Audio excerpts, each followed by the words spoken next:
Have you ever noticed how things that seem perfectly normal, right on the surface, can hide the most extraordinary secrets? Oh, definitely. Like a friendly face that might, conceal a completely hidden agenda. Exactly. And that's sort of the landscape we're navigating in this deep dive. We're really focusing in on one source, Agatha Christie's The Murder of Roger Ackroyd. It's classic. It really is. And our mission basically is to cut through those initial appearances, pinpoint the key insights about character, motive. And really get a handle on the mystery as it starts, Yeah, right? Without getting totally bogged down in every single detail. precisely. We want clarity. So let's set the scene. King's Abbot. Right. Seems like your typical, almost cozy English village. It's near Cranchester, bigger town, but it feels pretty self-contained. And as we find out pretty quickly, very interested in everyone else's Oh, business. absolutely. And right at the center, initially anyway, is Roger Ackroyd. Wealthy guy. But just as you're settling into this tranquil picture, Ah, bang, something happens. Mrs. Ferrars dies suddenly. Veronal overdose. And it's Dr. Shepard's sister, Caroline, who immediately voices the suspicion, isn't it? She does. Caroline's quite the character, loves a bit of gossip, You could say that, and she immediately thinks this was no accident. which is fascinating how quickly we form these opinions. Totally. Based on very little sometimes. Caroline jumps right in. And Dr. Shepard, he's our narrator, our guide. He sort of dismisses her at first. Yeah, outwardly. But he admits later he kind of felt the same nagging doubt himself. So the seeds are sown early. Suspicion. Exactly, before any real facts are even on the table. And the news just ripples through King's Abbot, serenity shattered. It sounds like King's Abbot's grapevine is working overtime, constantly. The source material definitely paints that picture. Everyone keeping tabs. And apparently Roger Ackroyd himself was prime gossip material for years, wasn't he? Oh, for sure. His long bachelorhood, the housekeepers coming and going at Fernley Park. Including Miss Russell, who lasted, what, 5 years? Yeah. Unusually long. Right. Long enough for people to speculate if she might become the next Mrs. Ackroyd. This backdrop, this constant observation and, well, speculation is crucial, isn't it, for understanding how things unfold. Absolutely. Because then Mrs. Ferrars arrives, recently widowed, just over a year before. And cue a fresh wave of rumors. Naturally. Especially about her and Ackroyd. And then more arrivals. Ackroyd's sister-in-law, Mrs. Cecil Ackroyd, and her daughter, Flora, from Canada. Yep, they move into Fernley Park too. Adds another whole layer to the social dynamic. And Miss Russell, the housekeeper, she wasn't exactly rolling out the welcome mat for them, was she? No, definitely not. Yeah. The book mentions her pinched lips and acid smile. Sounds delightful. She seemed to enjoy painting Mrs. Cecil Ackroyd as, like, dependent on charity. It's subtle, but Christie's already showing these little undercurrents, aren't they? Tension, resentment. Mm-hmm. And then another arrival, the new neighbor, Mr. Porritt, Ah, yes, Mr. Poirot. Deliberately mysterious. who we obviously find out later is Hercule Poirot. But initially, Caroline tries her best to find out about him. And she'd be persistent. Oh, yeah. But all she gets is, he's a foreigner, very black hair, big mustaches. Dr. Shepard seems kind of amused by it all, thinks Porritt's maybe a bit snobby, wanting privacy. Right. But even trying to stay hidden, this Poirot guy, he's observing things. He is. He notices Captain Ralph Caton Ackroyd's stepson, really, adopted son. And his engagement to Flora Ackroyd, which Ackroyd himself actually tells Poirot about. Seems like just a casual detail at the time, doesn't it? But with Christie, those little things often matter later. So the picture we're getting is calm surface, but underneath, gossip, guesswork. And maybe something much darker brewing. That contrast is key. Idyllic village, but full of human curiosity, judgment, maybe jealousy. Makes you question everything you see initially. It really does. Okay, let's shift to the day of the murder itself. Dr. Shepard bumps into Ackroyd. Right, on the day of Mrs. Ferrars' funeral, which is significant timing. And Ackroyd is visibly upset, agitated. Yeah, really distressed. But the weird thing is, he says it's not about Ralph. It's the other Rhett. So vague, but instantly hooks you, doesn't it? You need to know what the other is. Definitely. And Ackroyd, clearly troubled, asks Shepard to come to dinner that evening. Now, thinking about the timeline, this is important. Ackroyd says Ralph is in London. But Shepard knows better. He saw Ralph in King's Abbot just the day before. That's a direct contradiction. Right away, something feels off. Yeah, is Ackroyd lying? Or is he confused? Or is it more complicated? Sets off alarm bells. Later that same day, Shepard talks to Miss Russell. Another interesting chat. Very. Because she doesn't ask about Veronal, the drug Mrs. Forrars actually died from. No, she asks about rare, undetectable poisons. Why? Exactly. Bit of a strange question, isn't it? Plants a little seed of doubt about her. Meanwhile, Caroline's back with her theories. Of course she is. Her latest, a secret engagement between Ralph Peyton and Mrs. Ferrars. Right, to explain why Rolf might have been visiting Mrs. Ferrars. Classic Caroline jumping to conclusions. Based on, well, not much evidence, presumably. Probably none. But it shows how the village mind works? Maybe. Looking for drama. Miss Russell's question feels darker, though. Yeah, hints at something more calculated than just gossip. Mm-hmm. So Shepard decides to pop over to the Three Boars Inn. And finds Ralph Patton there. We get a bit of background. Shepard knew Ralph's mother, understands he's maybe a bit weak-willed, extravagant. Yeah, prone to getting into trouble, especially with money, it seems. Which appears to be the case now, financial difficulties, even though Ackroyd just gave him an allowance. Then there's this tiny detail Shepard notices. The French windows in Ralph's room. And a sound he heard earlier. Right. And later, in the room, there's a silver table. And the lid falls accidentally. Making the exact same sound. It seems so small, but you just know with Christie, that kind of observation might pay off later. Precision. Okay, fast forward to the dinner party at Fernley Park. We meet the whole crew. A crucial moment. Sets the stage just hours before the murder. There's Flora Ackroyd. She seems quite practical, doesn't she? Comments on a baby shoe, George Eliot's pen. Yeah, sort of matter of fact. Then her mother, Mrs. Cecil Ackroyd. Who comes across as a much forced eloquence. A little dramatic, yeah. And Major Hector Blunt. Abrupt guy. Seems more interested in Flora looking at his African artifacts than anything else. And Jeffrey Raymond, the secretary, he's there too. And what are they talking about? Sweet peas from the newspaper. Huh. It feels so mundane, so conventional.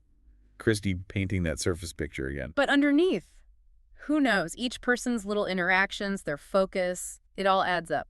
Potential clues, maybe red herrings. Definitely, it's all part of the setup. Then after dinner, things get serious. Shepard and Ackroyd, alone in the study. And Ackroyd is clearly reaching some kind of crisis point, very agitated. He drops a bombshell. Mrs. Ferrars confessed to him. Confess what? That she poisoned her first husband, Ashley Ferrars. Wow, okay. And not only that, she's being blackmailed over it. Blackmailed. So that provides a huge motive for, well, for something. Maybe her death. Or maybe the murder that's about to happen. And crucially, Ackroyd says Mrs. Ferrars told him who the blackmailer was. She told him the name. Yes. But she made him promise not to do anything for 24 hours. Ah, the ticking clock element. Exactly. And Ackroyd tells Shepard he plans to reveal the name to him to Shepard that very evening. Okay, this is massive. A direct motive silencing the blackmailer. Okay. Potentially pointing right at Ackroyd's future killer. The stakes just got incredibly high. Totally. It broadens the whole suspect pool beyond just, family squabbles. So Shepard leaves Fernley Park after this intense conversation. And on his way out. He sees Ralph Peyton leaving the grounds, looking, quote, decidedly shifty. Shifty. Could mean anything, couldn't it? Guilt, worry, nerves. It do.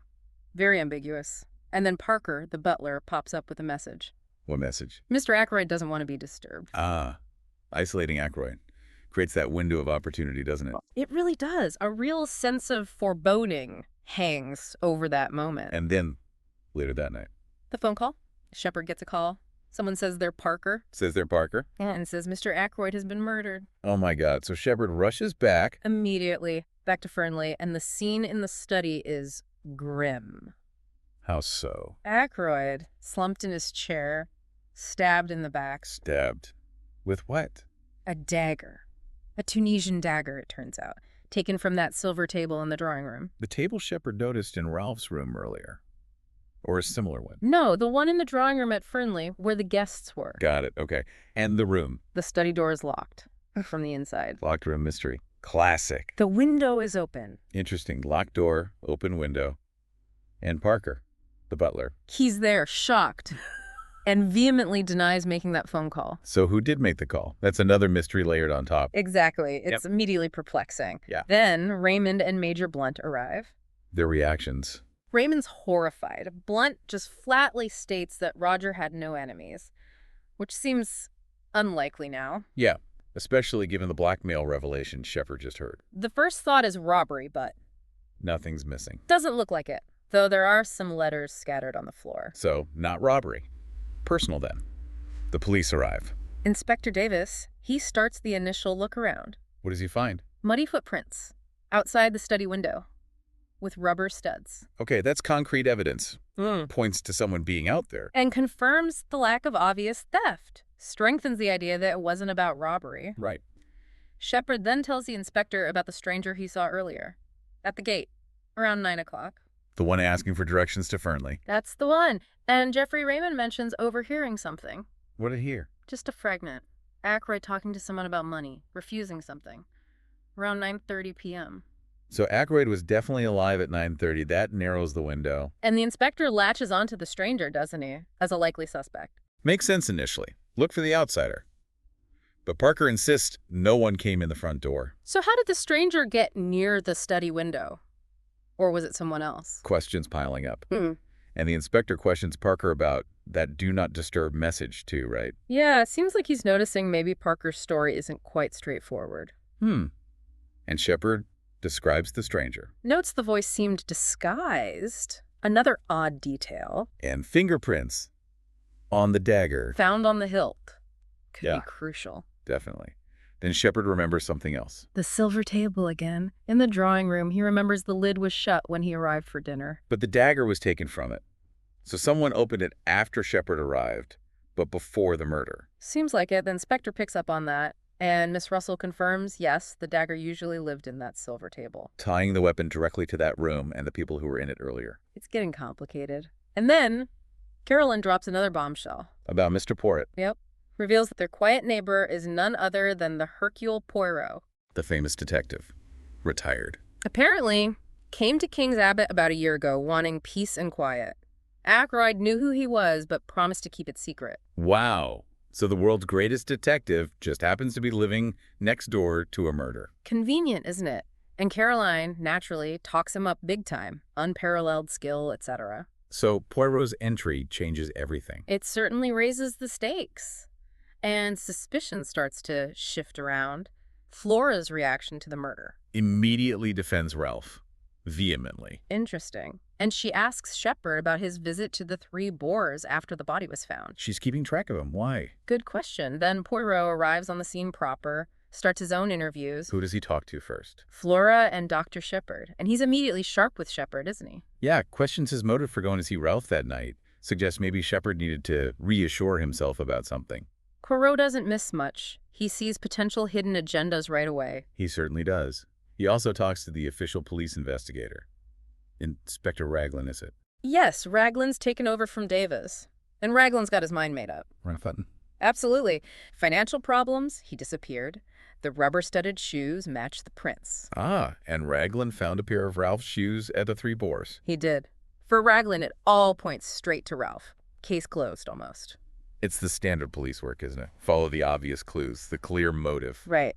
But Poirot, he seems to be looking differently. More psychological, maybe, or just deeper. He visits the study himself with Colonel Melrose, the chief constable, and Shepard. And he examines everything, meticulously. And he notices the chair. The chair.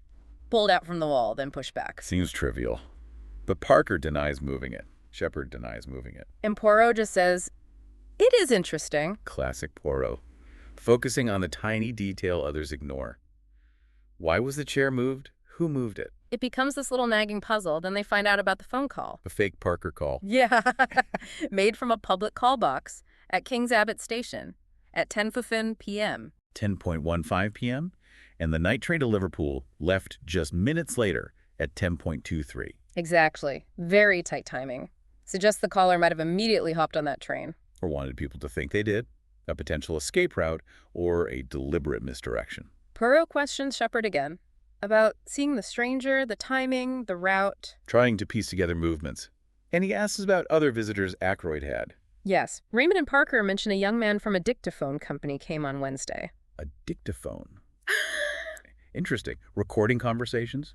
Could be relevant. Poirot makes this comment, doesn't he? About inanimate objects speaking to him. He does. He's focused on the clues.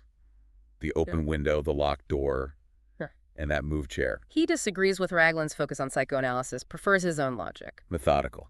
Raglan lays out his timeline, putting Ralph squarely at the scene. But Poirot hits him with the key question. Locked room problem. Exactly. If Ralph did it, how did he get out and leave the door locked from the inside? The central flaw in the simple theory. Poirot zeroes right in on it. Then, another discovery.